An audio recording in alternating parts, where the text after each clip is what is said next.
Hey everybody, Todd Michael Putnam from Creative Adventure Tables, and this time instead of bringing you an adventure table idea, I'm going to bring you some what I call epic game advice. And epic game advice, it's not related to level. I'm not talking. You can have epic games at first level, second, fifth, 10th level, whatever level you're playing at. Your games can be epic. It's not about your character's power level. To me, epic is about epic experiences at the table where you're having fun. It's nail biter moments, exciting things happen. Epic is about having maximum enjoyment in the game. And one of the things that stops epic moments in your game, boy, and as a game master, you know this is true. You can really pour your heart out into this stuff. You can really put hours into building your setup or to creating your stories and your NPCs and trying to build a campaign world that's exciting and immersive and you want them to show up every week or however you guys play and have a great time. And one of the things that'll stop that though, there's certain character behaviors or player behaviors that can really put the brakes on that fast. And probably the number one thing for that is somebody piping up with the, well, that's what my character would do. And sometimes that's okay. Sometimes it really is what their character would do. And it's only happening once every several months, or it's the first time it's ever happened, or something like that. And you can just see looking at the person that, yes, this is really what they want. This is really what they think their character would behave like. So when I say it's what my character would do, I'm not talking about those moments because those can make for some really interesting role play moments. They can add some great drama to the game, and that's good. So I would never want to discourage that. But what I'm talking about at the time are the players that they consistently are dropping behaviors at the table that are disruptive to the game itself. And you can just immediately see the other players' eyes start to roll, or they get all frustrated, upset because this one player, they're stealing from the party, or they decide to backstab somebody, or they're casting curses behind the other player's back to make turn a dangerous situation into a deadly one for them.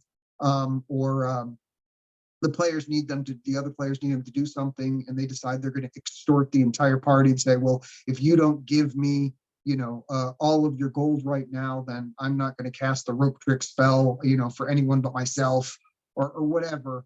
And basically strong arming the party in such a way that it's to their benefit. And they're really making all the other players' lives miserable. Now, if that's the campaign that everybody's agreed to run, well, then that's the campaign everybody's agreed to run, and then that's not a problem.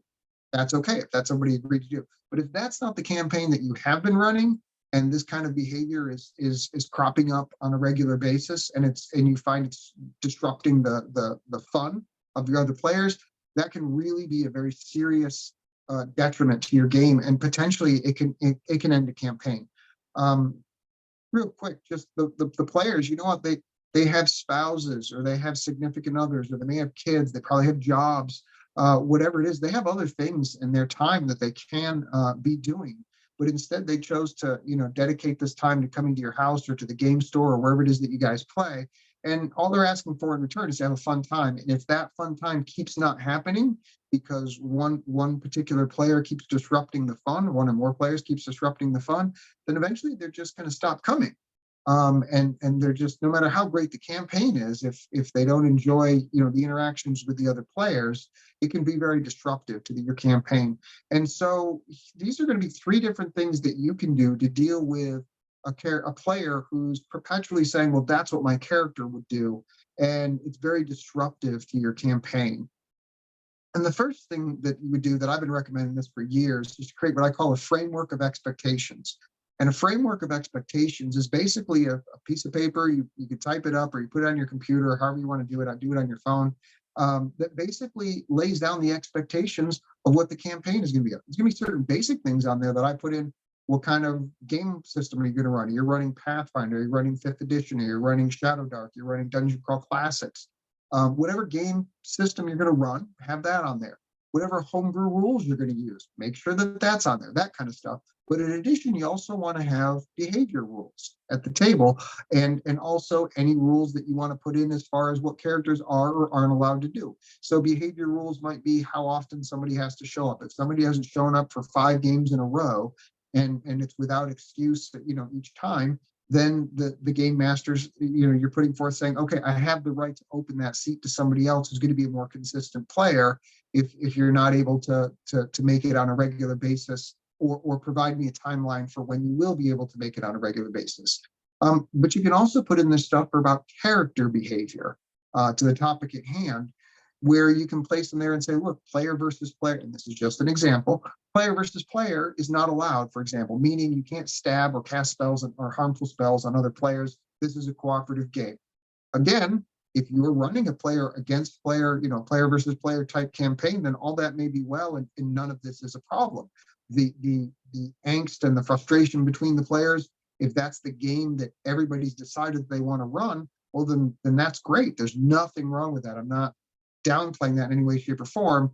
Once again, I'm talking about somebody who's changing their behavior. Their behavior is not consistent with what the game is intended to be like. And so putting in the framework of expectations, or faux framework of expectations, what type of player and character behavior is allowed. When that behavior crops up, you literally just point to it and you go, no, you agreed that this is not going to happen. So either you can choose to say that you're going to do something else with your turn, or you're just going to forfeit your turn, your choice, which is it going to be A or B, and move forward from there. It basically just settles it right there on the spot. You agreed that these are the rules that we were all going to play by, and stealing from other players, for example, or extorting other players, for example, is not allowed. Or putting other players' characters in jeopardy is not allowed. Again, those are just examples. They may be perfectly fine in your campaign, and that's great. I support that if everybody at your table supports that. To be clear, this isn't about making one play style right or wrong. Whatever everybody agrees to is great as long as everybody's having fun to it. So I just don't want to, make any confusion about that. But that being said, creating a framework of expectations up front, ideally at session 0, but you could really introduce it anytime in the campaign as long as you get everybody signed on board and say, look, guys, I just want to make sure the game runs smooth. I don't want to have any problems. So here's my expectations for it. And, this is the way I'd like to run. Either this is the way we have been running, and I just want to make sure it continues to run that way, or we're running at a game store and we have new players dropping in and out all the time. So I just want to make sure when people come in that they don't disrupt the campaign by wanting a totally different play style. You can show somebody your framework of expectations, and you can just self-exclude the people, automatically exclude the people that wouldn't be compatible with your game, because you're going to go, no, that's not allowed. And if that's what you want to do, that's great. But unfortunately, you'll just need to find a different game master for that, or a different campaign. So that's how that works. That's a framework of expectations. So write that up, share it with your players, and get their buy-in on that. And then if the problem pops up, you just basically show them the framework of expectations, and you're good to go. A second way to deal with this, let's say you're past that, you're well into the campaign, and you can't get the buy-in, on this, and you can see the frustration is starting to build. The second way to do this is to empower your other player characters. What do I mean by that? I mean that, let's say Bob the Bad, who's a rogue, keeps stealing from the party, and whenever the party's in trouble, they go and they hide and they wait until the fight is over, and then they take the treasure for themselves, or they're taking treasure that the players, that the other characters can't get to because they're busy fighting, and then they're lying and saying, oh no, I didn't find any other treasure, and they're packing it all for themselves. That kind of behavior. The other characters can all, if the person is behaving that way, say, well, that's what my character would do. The other characters also have the right to say that same exact thing, which is, look, if I've got somebody that I can't trust, and we're constantly going into places of life or death danger, I'm going to choose, my character would choose to never adventure with that individual again. Why would I? It doesn't make any sense. And so the other players at the party can choose to vote out that character and say, look, we're no longer going to adventure with Bob the Bad because he keeps stealing from the party, or, treasure just keeps getting missing and stuff. And he refuses to let us search him to see where it's at. We just don't have any trust in him. And so basically you're backfiring that behavior on the character, or on the player that's engaging in that, because the other players are just going, no, the other 5 characters wouldn't continue to adventure with somebody who persistently puts their lives at risk, or more at risk than the adventure already presents to them. And so that character just gets sidelined. Bob the Bad is just voted out of the campaign. There's no reason you can't empower your other players to behave that way. The behavior, when people behave that way and they do the, oh, it's one of my character, they're kind of depending on the social contract of like, oh, well, we're all friends here, so you can't get rid of me. And they're trying to play both sides of the fence. I'll behave this way, but I don't want you guys to behave that way. Well, level playing field. Let everybody play that way. Okay, that's the way you want to be, but it's not going to work for your behavior. If nothing else, 4 or 5 other people are going to be, pulling stuff over on you more than you are on them. You're going to lose, 4 out of 5 times or 5 out of 6 times. So if that's the way you want to behave, okay, or they just vote you out. So that's the second thing that you can do. And then the third, because you may have players that they're very polite. They don't want to stir up, they don't want to cause any more trouble. You can see they're getting frustrated, but there's a lot of people that they'd rather just like, you know what, I'm just going to leave this situation. I don't want to, rock the boat. I don't want to vote anybody out. And that's legit. I can understand that too. So, your players may want to take that in hand. The other thing that you can do is you can literally just start backfiring the behavior on that player every time. And the key, though, is that you have to do it with a sense of humor. So, for example, Bob the Bad decides that he's going to pickpocket, the ranger and grab their bag of gold. Well, you have him roll for the pickpocket, and he's success, and he grabs it. But the belt pouch that he grabbed, it's actually a mimic.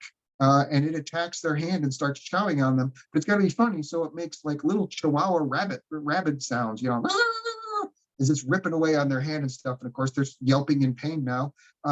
Or they decide to go backstab a player in the back or something while they're going down a dark corridor and it's just them. And he's like, oh, I'm going to steal this loot. And then I'm going to come back and tell the party that, this person was killed by a monster and I, just hide the body. Well, have them roll the attack roll, but instead, when it hits, have them roll the damage, and the damage is to themselves because they swing that dagger and it stabs into their leg, and they do the damage themselves, and now they're limping along and they can't move that fast, and they yelp out in pain, and the person turns around and asks them, well, why? What's wrong?